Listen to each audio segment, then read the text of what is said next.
Church service to celebrate the life of the Queen and a connection to Scotland has been held at the St Giles Cathedral in Scotland. The Queen's body will lie in state at the cathedral for 24 hours, with members of the public able to pay their final respects. King Charles III and the Queen's consort led the Queen's other children in a solemn coffin procession from the Palace of Holy Roodhouse to St Giles Cathedral.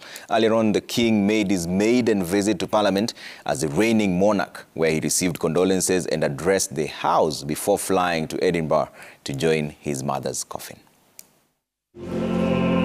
Solemn songs for a solemn occasion. The sad but familiar tunes playing at the St Giles Cathedral in Scotland. A tribute to a monarch beloved by many, her coffin resting majestically at the centre of the chapel. Heads bowed in sorrow and reverence, Scots gathered in their numbers to pay their last respects to Queen Elizabeth, who died last week at the Balmoral Castle in the Scottish countryside. And whose love for Scotland was legendary.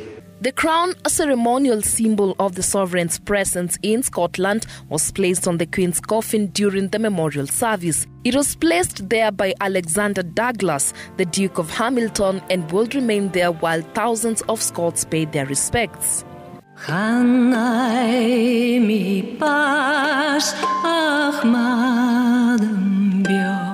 King Charles III, along with his brothers and sister, led the procession along the Royal Mile in Edinburgh. Their faces somber yet stoic, Queen Elizabeth's 4 children accompanied the coffin bearing their mother's remains as it made its procession along the streets of Edinburgh.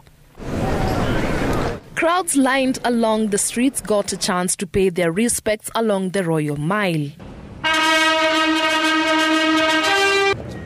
Earlier on, the King addressed both houses of Parliament and received condolences from British lawmakers, the first time he has done so as sovereign and head of state of the United Kingdom. With the Queen consort Camilla by his side, King Charles III promised to uphold the values that his mother, the Queen, lived by. A national minute silence will be held on Sunday at 8 p.m, the night before the Queen's funeral in Westminster Abbey. Mary Mwoki, Citizen TV.